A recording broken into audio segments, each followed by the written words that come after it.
Welcome back, friends. This is English Spark US, your go-to place for mastering English conversation. I'm Emily, and today's episode is incredibly practical.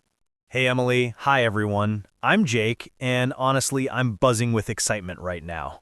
That's wonderful energy, Jake. What's got you so enthusiastic? This weekend, I'm throwing a get-together at my place. Nothing fancy, just close friends, delicious food, and good vibes. Sounds fantastic, but I sense there's something on your mind. You're right. I want everything to be perfect, but I'm worried about what happens next. Stay tuned. I'm worried about using the right English phrases when people arrive. What should I say exactly? Jake, this is the perfect teaching moment. Many learners struggle with hosting vocabulary. Exactly my problem. When someone rings the doorbell, my mind goes blank. Don't worry. Today, we'll cover every phrase you need to be an amazing host. That's a relief. Before we dive in, though, we have something important to ask our amazing listeners. Absolutely. If you're enjoying English Spark US, smash that like button. Subscribe so you never miss our weekly lessons. But here's the big question. Will Jake's party succeed? Keep listening. Share this episode with friends who love learning English. Now, let's get into party mode, Jake. All right, picture this. Saturday evening, I'm ready, appetizers are set, music playing softly in the background. Perfect atmosphere. Then, ding dong, the doorbell chimes. My heart's racing. I walk to the entrance and open the door. Now what? First impressions matter tremendously. Greet them with genuine warmth and a bright smile. What exact words should I use? Try saying, "Hello, I'm so happy you're here." It sounds welcoming and sincere.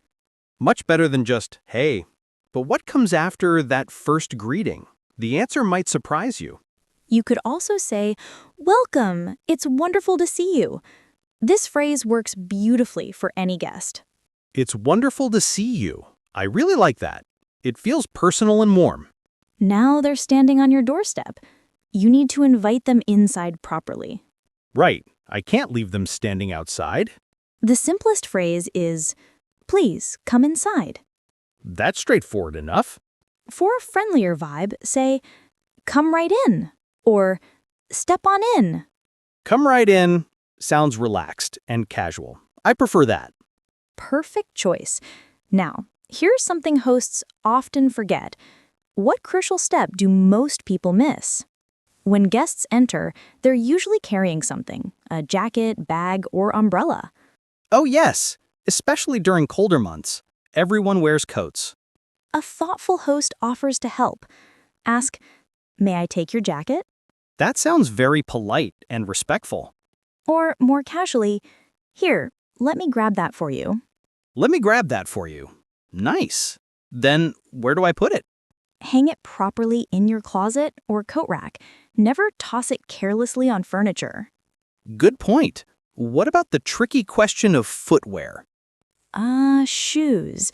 This varies by culture and personal preference. How do you ask politely?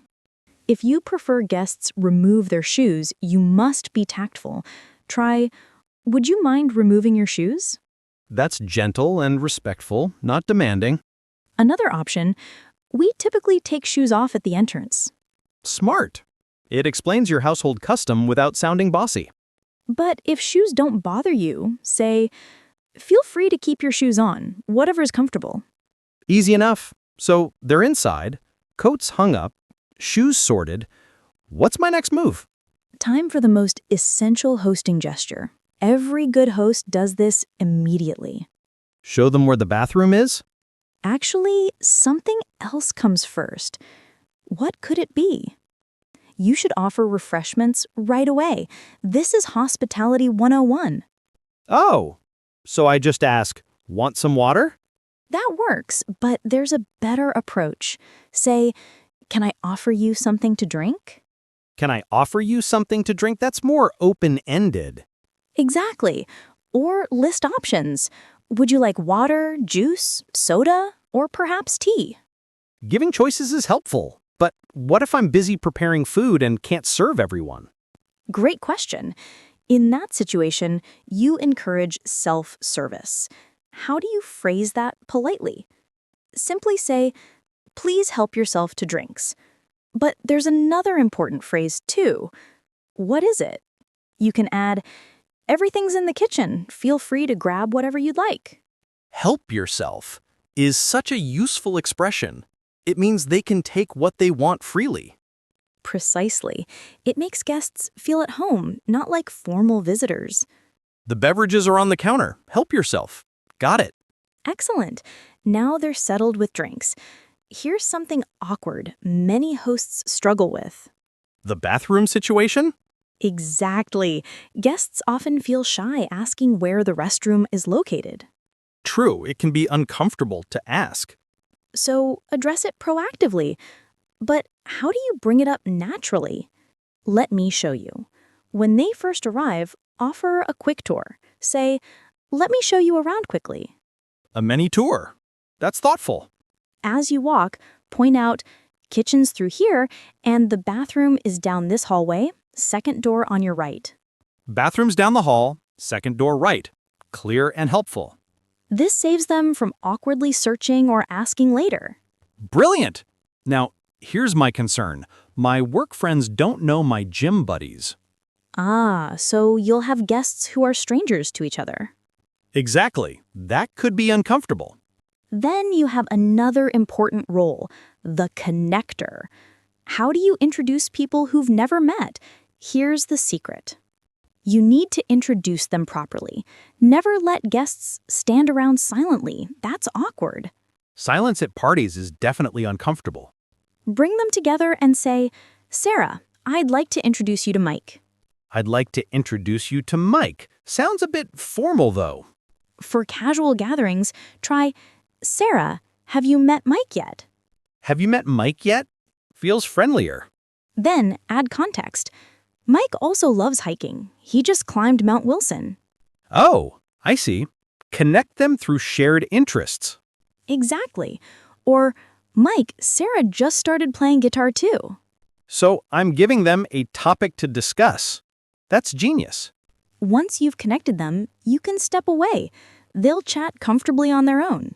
What a helpful tip. Now about creating the right atmosphere in the room. Yes, ambiance matters tremendously. But there's one phrase that sets the perfect tone. Which one?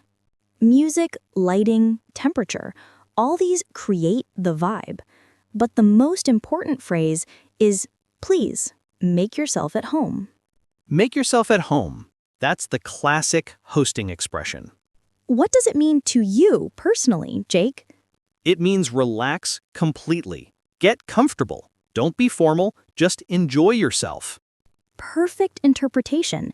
It's the warmest thing any host can say. I'll tell everyone, welcome, make yourself at home. Just don't shout it loudly. You might startle them. Right, gentle and warm. Make yourself at home. Also guide them. Please, have a seat in the living area. There's something important about this phrase. Do you know what it is? Is have a seat better than sit down? Exactly. Sit down sounds like a command, almost rude. While have a seat sounds like a friendly invitation. Precisely. Small word choices make huge differences in tone. Have a seat. Definitely using that. All right, let's review everything you've learned so far for your party, Jake. Yes, review time. Doorbell rings. I open the door with a big smile. And you say, hello, I'm so happy you're here. Come right in. Wonderful start. Next. But wait, there's one more crucial element we haven't covered yet. What could it be? After they come in, you handle their coat. What do you say? Here, let me grab that for you. Perfect. Then refreshments? Can I offer you something to drink? There's water, juice, or soda. Help yourself. Excellent. And introducing guests? Sarah, have you met Mike yet? Mike loves hiking too. And finally, the most welcoming phrase. Make yourself at home. Have a seat. Jake, you're completely ready. You'll be a phenomenal host. I feel so much more confident now. Thanks, Emily. Remember, hospitality is about genuine kindness.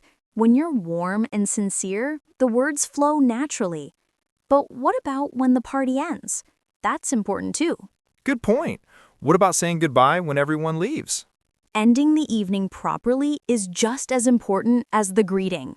Sometimes guests stay really late and I'm exhausted. When they're ready to leave, walk them to the door personally.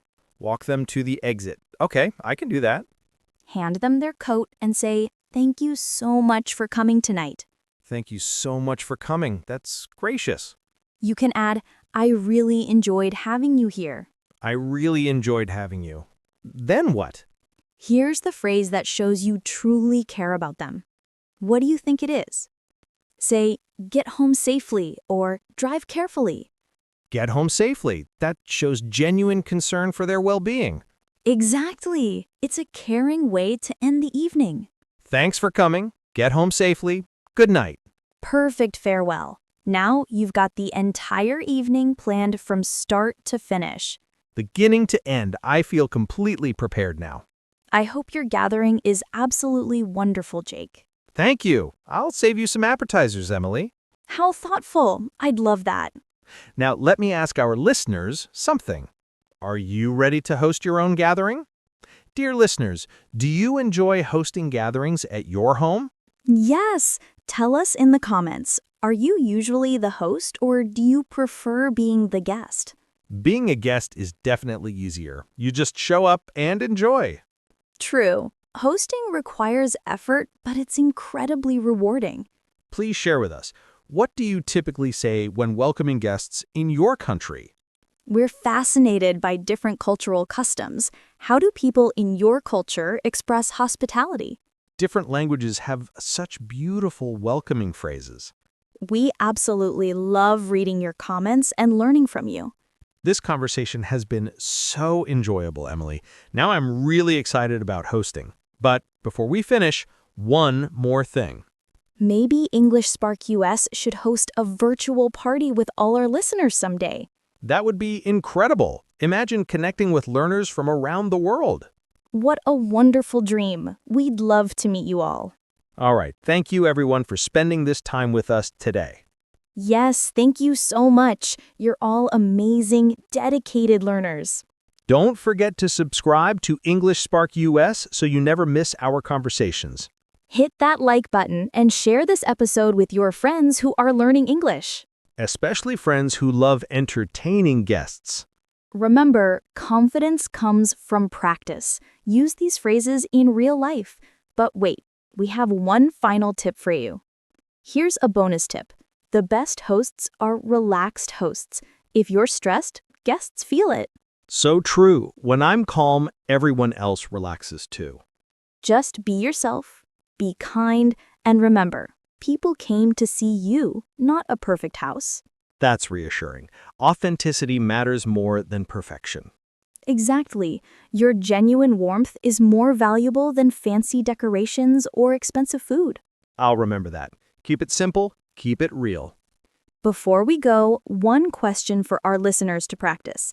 How would you welcome someone to your home in English? Write your answer in the comments. We'll read them all. And now, our final thoughts for today. Almost done. Thank you for joining us on English Spark US. We hope this lesson helps you feel confident hosting in English. Whether you're having a small dinner or a big celebration, you now have all the phrases you need.